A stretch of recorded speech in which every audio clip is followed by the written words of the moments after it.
Shalom, bienvenue pour cette deuxième partie du cours numéro 9 sur la nouvelle naissance. Nous étions restés au fait que la vie est un miracle et que la conversion est un miracle. Et l'étape 1 de ce schéma que nous avons commencé à regarder dans la première vidéo, c'est la repentance. Et le mot repentance en grec, c'est métanoïa, et cela signifie que c'est un changement d'esprit pour le meilleur avec une extrême horreur pour ses péchés passés. C'est assez concret quand même.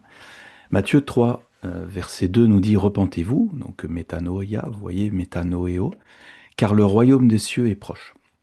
Et on revient sur la même pensée que dans Jean 3, où Yeshua dit euh, à Nicodème que celui qui ne naît de nouveau ne peut connaître le royaume des cieux. Apocalypse chapitre 2, verset 5 nous dit souviens-toi donc d'où tu es tombé, repens-toi et pratique tes premières œuvres, car je viendrai à toi et j'ôterai ton chandelier de ta place, à moins que tu ne te repentes.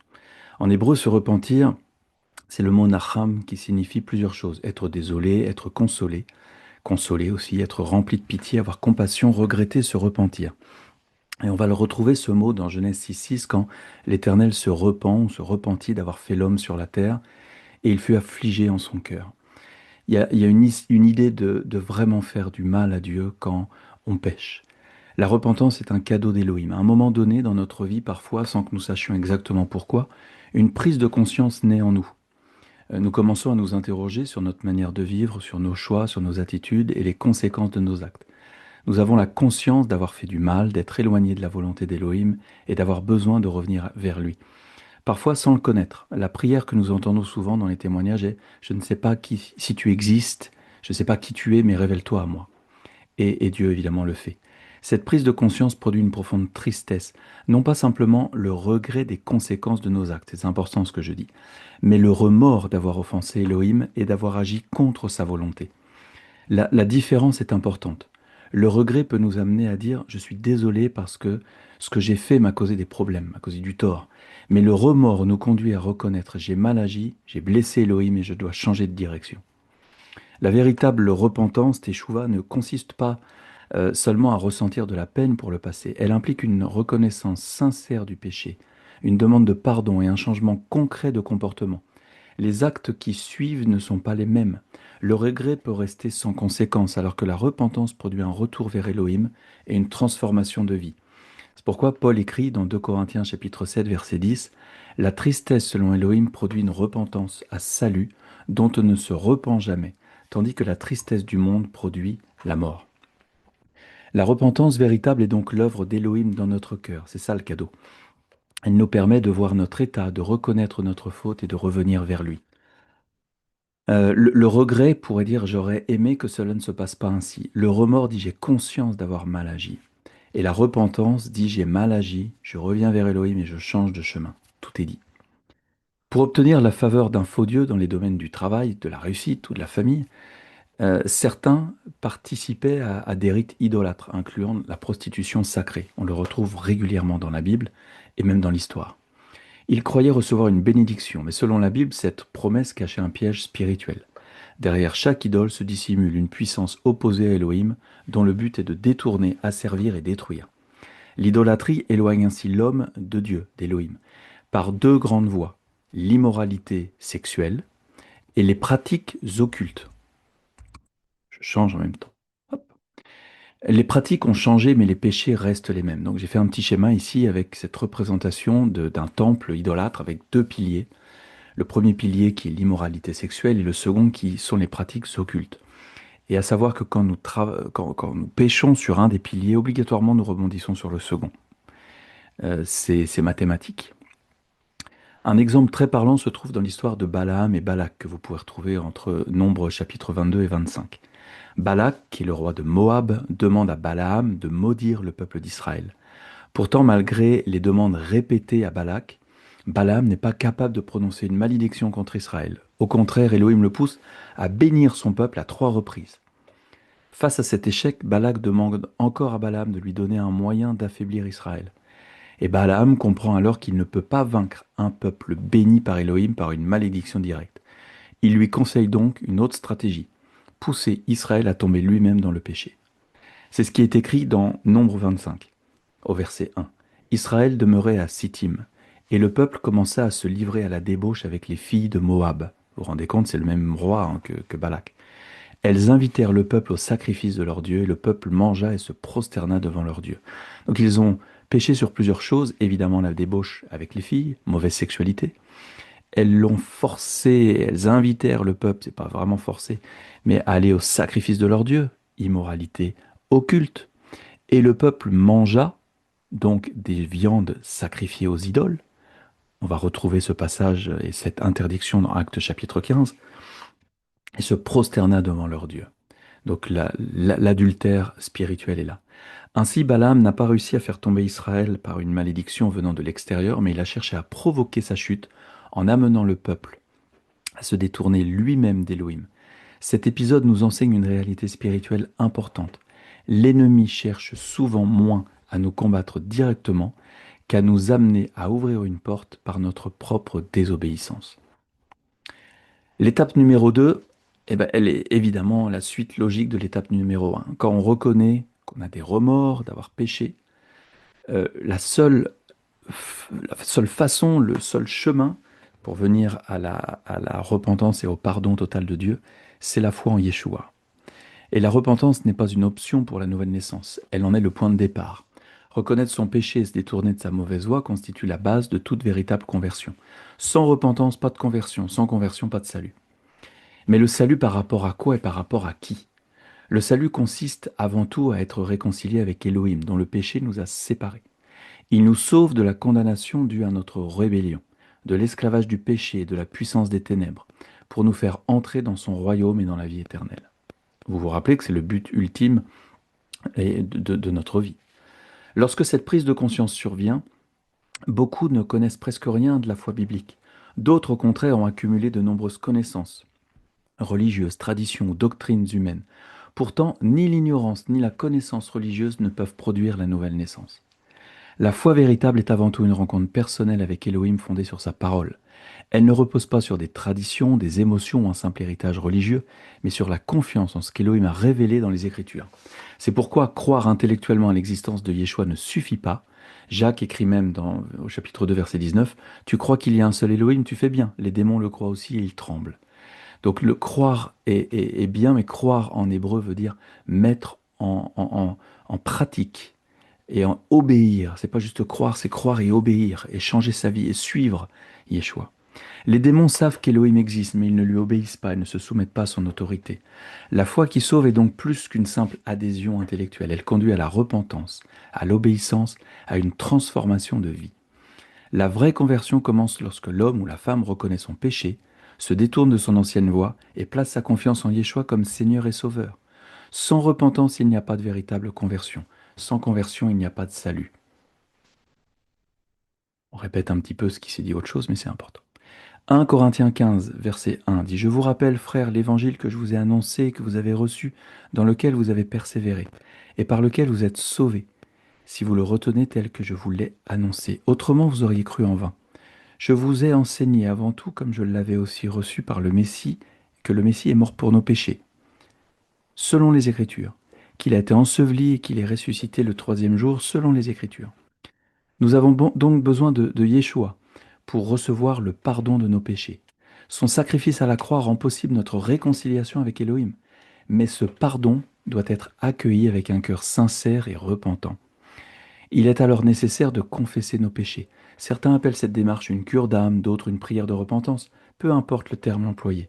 L'essentiel est de venir dans la vérité devant Elohim. Cette démarche peut être accomplie seule dans la prière ou avec l'accompagnement d'un ancien spirituellement mature. Dans tous les cas, il ne s'agit pas d'une formalité religieuse, mais d'un acte profond et sincère.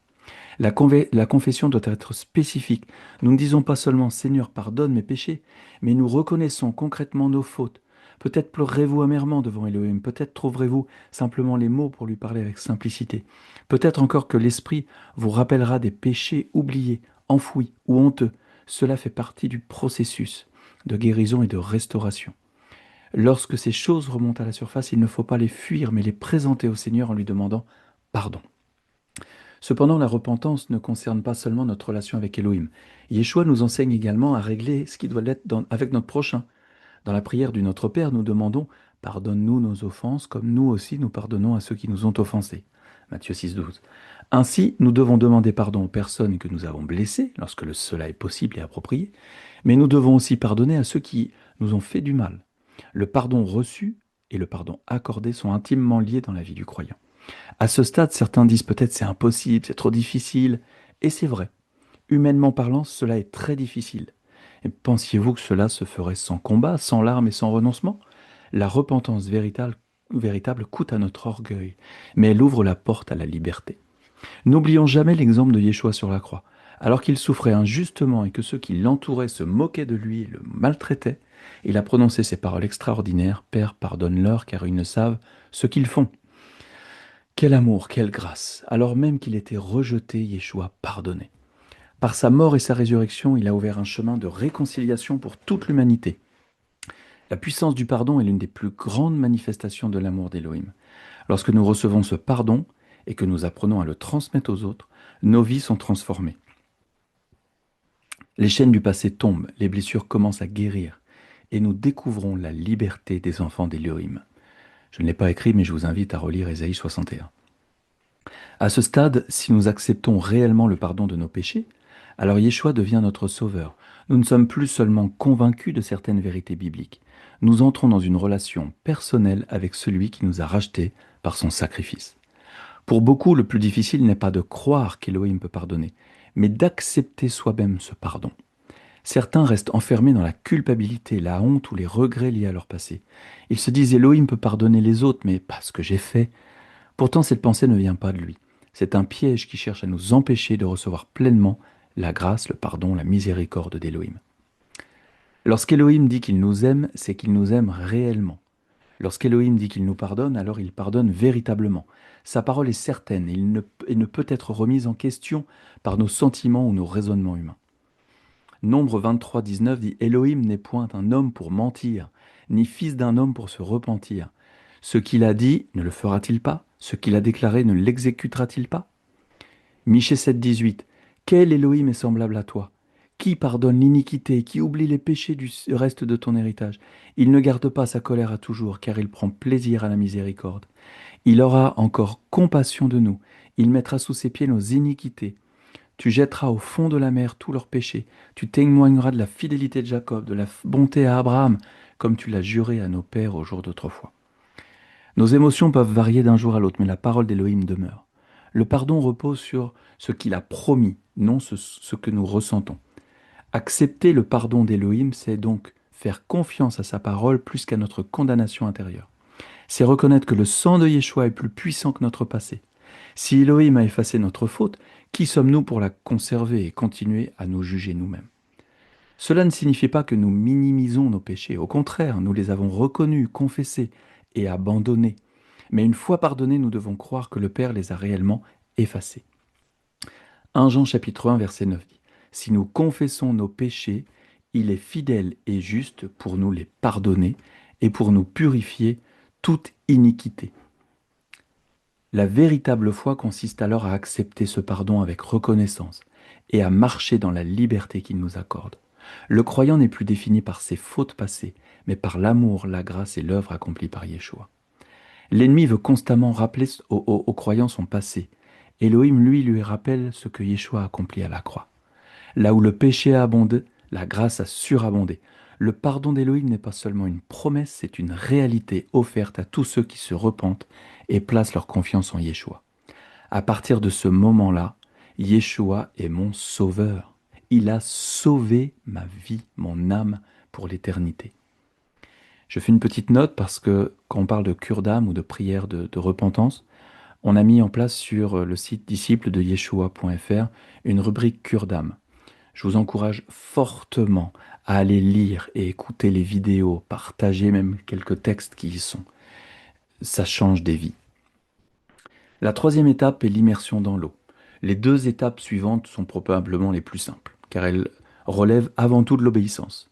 Jusqu'à présent, nous avons cherché le salut et reçu le pardon de nos péchés. Mais le plan d'Élohim ne s'arrête pas là. Il nous appelle pas seulement à être sauvés, il nous appelle à devenir des disciples de Yeshua. Un disciple est une personne qui choisit de vivre et de suivre son maître et de vivre avec lui, d'apprendre de lui et de lui obéir. La foi biblique n'est pas seulement une conviction intérieure, mais une vie transformée qui se manifeste par des actes d'obéissance. La première de ces étapes, c'est l'immersion d'eau. La Bible enseigne que celui qui croit est appelé à être immergé. On appelle ça le baptême, mais c'est vraiment une immersion totale dont je veux parler. Cette immersion n'est pas un simple rituel religieux, elle est le témoignage public d'une réalité spirituelle. Elle symbolise la mort de l'ancienne vie et la naissance d'une vie nouvelle en Yeshua, ce qui est plutôt logique dans un cours sur la nouvelle naissance. En descendant dans l'eau, le croyant déclare que son ancienne nature a été crucifiée avec le Messie. En ressortant de l'eau, il témoigne qu'il marche désormais dans une vie nouvelle, sous l'autorité de son Seigneur. L'immersion demeure un acte d'obéissance fondamentale demandé par Yeshua à ceux qui veulent le suivre. Il y a même plusieurs passages qui disent quand même que celui qui croit et qui sera baptisé sera sauvé. Nous ne voulons donc plus seulement être des personnes pardonnées, nous voulons devenir des disciples. Et un disciple obéit à son maître, même lorsque cela lui semble simple ou évident. L'immersion constitue un engagement conscient et volontaire envers Elohim. C'est pourquoi beaucoup considèrent qu'elle doit être reçue par une personne capable de comprendre l'Évangile, de reconnaître ses péchés, de se repentir et de choisir librement de suivre Yeshua. Dans cette perspective, l'immersion des bébés, des nourrissons et des très jeunes enfants ne correspond pas au modèle observé dans les Écritures, où la foi, la repentance et l'immersion sont étroitement liées. L'enfant est précieux aux yeux d'Élohim, mais il n'a pas encore la même conscience morale, ni la même responsabilité personnelle qu'un adulte. L'immersion intervient donc après une démarche personnelle de foi et de repentance. Concernant la formule baptismale, euh, qu'on donne au baptême, les croyants bibliques estiment que l'immersion doit être pratiquée au nom de Yeshua, en s'appuyant notamment sur les exemples rapportés dans le livre des Actes. Je vous laisse lire les versets que je vous donne. Pour eux, être immergé au nom de Yeshua signifie reconnaître son autorité, son œuvre rédemptrice et son identité de Messie. L'immersion n'est pas la fin du chemin, elle marque le commencement d'une vie de disciple. Celui qui entre dans les eaux témoigne publiquement qu'il appartient désormais à Yeshua et qu'il désire marcher chaque jour dans l'obéissance à sa parole. La deuxième étape qui parle d'immersion, c'est l'immersion dans le souffle. On va parler de baptême du Saint-Esprit. Le mot Saint-Esprit, c'est Roar HaKodesh en hébreu, c'est c'est même plutôt féminin, la souffle de Dieu. Une fois la personne immergée, donc une autre étape importante suit souvent, l'imposition des mains par les anciens. Cette pratique est présente dans les Écritures et s'inscrit dans la continuité de l'œuvre que Yeshua a confiée à ses disciples. Avant son départ, Yeshua a promis que ses disciples recevraient la puissance d'en haut. Pour une naissance d'en haut, c'est logique. Il leur a demandé d'attendre l'accomplissement de cette promesse du Père, qui s'est manifestée lors de la venue du Saint-Esprit. Ainsi, après avoir témoigné de sa foi par l'immersion d'eau, le croyant aspire à recevoir pleinement le souffle d'Élohim dans sa vie. L'imposition des mains n'est pas un simple geste symbolique, elle représente la transmission d'une bénédiction, une consécration, une demande adressée à Elohim afin que son esprit remplisse le nouveau disciple. Dans le livre des Actes, nous voyons à plusieurs reprises des croyants recevoir l'Esprit Saint après la prière et l'imposition des mains des apôtres. Jean, le baptiseur, qu'on appelle Jean-Baptiste, annonçait déjà cette réalité lorsqu'il déclarait, en Matthieu 3, verset 11, « Moi je vous immerge d'eau pour vous amener à la repentance. Mais celui qui vient après moi est plus puissant que moi. Lui, il vous immergera dans l'esprit, la Ruach, Kadosh, Saint et le feu. » C'est pourquoi beaucoup voient dans cette étape ce que l'on appelle le baptême de feu, venant après le baptême d'eau. L'eau témoigne de la repentance de la mort à l'ancienne vie, de la nouvelle naissance. Le feu symbolise l'action de l'esprit d'Élohim qui purifie, transforme, équipe et donne la puissance nécessaire pour vivre une vraie vie de disciple. Le croyant n'est alors plus seulement pardonné, il devient un témoin actif du royaume d'Élohim. Nous sommes des ambassadeurs. Le même esprit qui a reposé sur Yeshua vient habiter en lui pour le guider, le convaincre, lui enseigner la vérité et lui donner la force de marcher dans l'obéissance. Ainsi, après la repentance, le pardon, l'immersion dans l'eau, le disciple entre dans une vie conduite par le souffle d'Élohim, accomplissant la promesse annoncée par les prophètes et confirmée par Yeshua. Elohim demeure désormais dans le cœur de son peuple par son esprit, par son souffle. Yeshua est maintenant mon Seigneur et mon Maître, il n'est plus seulement mon Sauveur. Si le souffle d'Élohim demeure en nous, alors notre vie ne peut plus rester la même. La présence de l'esprit produit nécessairement un changement intérieur qui se manifeste extérieurement. Yeshua a enseigné qu'un bon arbre porte de bons fruits. De la même manière, celui qui est conduit par l'esprit portera le fruit de l'esprit. C'est logique. L'apôtre Paul décrit clairement ce fruit dans son épître. Si vous allez dans Galates chapitre 5 verset 22, vous connaîtrez donc au verset 19 les œuvres de la chair qui sont contraires à la vie avec Dieu. Mais au verset 22 dit le fruit du souffle, c'est l'amour, la joie, la paix, la patience, la bonté, la bienveillance, la foi, la douceur et la maîtrise de soi. 9. Ces qualités ne sont pas le résultat d'efforts purement humains, mais l'œuvre du souffle d'Élohim dans le cœur du disciple. Plus nous marchons dans l'obéissance et la communion avec Élohim, plus ce fruit devient visible dans notre vie quotidienne. Cependant, l'Esprit ne produit pas seulement du fruit, il accorde également des dons. Paul enseigne que ces dons sont distribués selon la volonté d'Élohim afin de servir les autres croyants. Parmi eux figurent notamment la parole de sagesse, la parole de connaissance, la foi, les guérisons, les miracles, la prophétie, le discernement des esprits, les langues et leur interprétation. Mais il est essentiel de comprendre que ces dons ne sont jamais accordés pour notre propre gloire ou pour nous donner une position particulière parmi les hommes. Ils sont confiés aux croyants pour servir. 1 Corinthiens 12, verset 7 dit « À chacun la manifestation du souffle de l'Esprit est donnée pour l'utilité commune. » Les dons de l'Esprit ont pour but l'édification de la Keila, l'assemblée des croyants. Ils sont destinés à encourager, consoler, instruire, fortifier et aider le peuple d'Élohim à grandir dans l'unité et la maturité spirituelle. C'est pourquoi le fruit doit toujours précéder la recherche des dons. Une personne peut recevoir un don spirituel, mais sans l'amour, celui-ci perd sa véritable valeur. Paul rappelle d'ailleurs que l'amour est supérieur à tous les dons, car il constitue le fondement de toute vie spirituelle authentique. Ainsi, le disciple, rempli du souffle d'Élohim, porte du fruit pour honorer son Père et reçoit les dons pour servir ses frères et sœurs. Le fruit manifeste le caractère du Messie en nous. Les dons manifestent l'action du Messie à travers nous. Les deux sont nécessaires, mais tous deux ont un même objectif, la gloire d'Élohim et l'édification de la Keïla. Enfin, l'étape 5, dont on parle rarement, qui est la sanctification, le chemin du disciple. La dernière étape est en réalité présente tout au long de notre marche avec Élohim. Elle est transversale à toutes les autres, car elle révèle notre désir sincère de lui ressembler davantage. On le voit avec l'esprit déjà avant. Cette étape s'appelle la sanctification. La sanctification consiste à se séparer progressivement du péché, ou complètement, pour marcher dans les voies d'Élohim. Elle ne s'obtient pas en un jour, mais se construit tout au long de notre vie par l'action du souffle d'Élohim et par notre obéissance à sa parole. Yeshua lui-même déclare dans Jean 14, 21, « Celui qui a mes commandements et qui les garde, c'est celui qui m'aime. » On ne peut pas dire « la loi est abolie », surtout que le mot loi en hébreu c'est Torah. Et le mot Torah en hébreu ne veut pas dire loi, mais enseignement. Est-ce que nous pouvons vraiment dire la Torah, donc l'enseignement d'Élohim dans ma vie, est aboli? Je ne crois pas. L'obéissance au commandement n'est donc pas un moyen de gagner son salut, ça c'est clair. Le salut est un don de la grâce d'Élohim reçu par la foi. En revanche, l'obéissance est la preuve visible de l'amour que nous portons à notre Père céleste.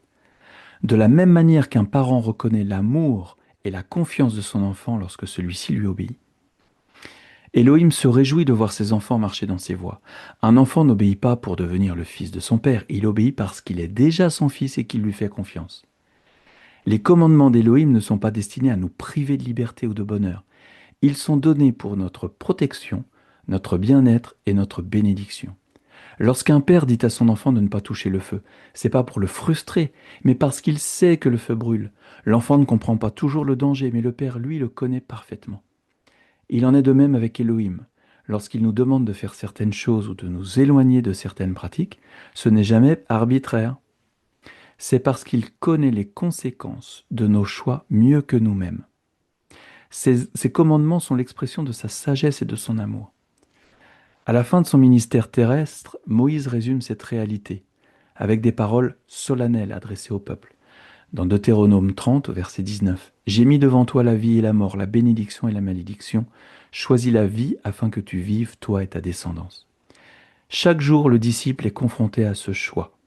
Choisira-t-il la voie d'Élohim ou sa propre voie, la bénédiction ou la désobéissance, la vie ou la mort? La sanctification consiste précisément à apprendre jour après jour à choisir la vie, non par peur du châtiment, mais par amour pour notre Père. Plus nous marchons dans l'obéissance, plus nous découvrons que les commandements d'Élohim ne sont pas un fardeau, mais un chemin de liberté, de protection et de bénédiction. 1 Jean 3,4 nous rappelle que quiconque pêche transgresse la loi. Le mot loi ici, c'est anomia, qui veut dire l'iniquité, qui veut dire sans loi. Donc c'est pas transgresse la loi, c'est celui qui est sans loi. Et le péché est la transgression de la loi. Comment savoir si on est pécheur? Lisons la Torah, l'enseignement de Dieu, et nous connaîtrons quels sont les péchés que nous ne devons pas faire. Cela va peut-être dire de revoir certains fondements des religions qui nous disent que certains péchés sont abolis, sans aucune preuve, sans aucun socle, et qu'il y a des choses qu'il faut reprendre en compte pour que nos vies soient des vies de sanctification. Conclusion. Ainsi, la repentance nous conduit au pardon. Le pardon nous conduit à l'immersion d'eau. L'immersion nous conduit à recevoir le souffle d'Élohim. Le souffle d'Élohim nous conduit à une vie de sanctification. Telle est la marche du disciple. Aimer Élohim, lui obéir et persévérer jusqu'à la fin en choisissant chaque jour la vie qu'il nous offre. Je vous rappelle que ces cours n'ont pas vocation à être distribués aux non-croyants ou aux nouveaux convertis. Nous devons les maîtriser. Ça fait partie de notre vie de disciple. Pour une transmission orale, afin de faire des disciples, n'oubliez pas que c'est la mission que Dieu nous donne. Allez par le monde et faites des disciples. Ne nous cachons pas derrière l'envoi d'une prédication, d'un site, d'une brochure, d'une vidéo, pensant qu'Élohim fera le reste. Soyons actifs dans notre discipulat. L'étude est courte pour vous permettre d'ajouter des recherches, vos recherches, et de personnaliser ce cours. Amen.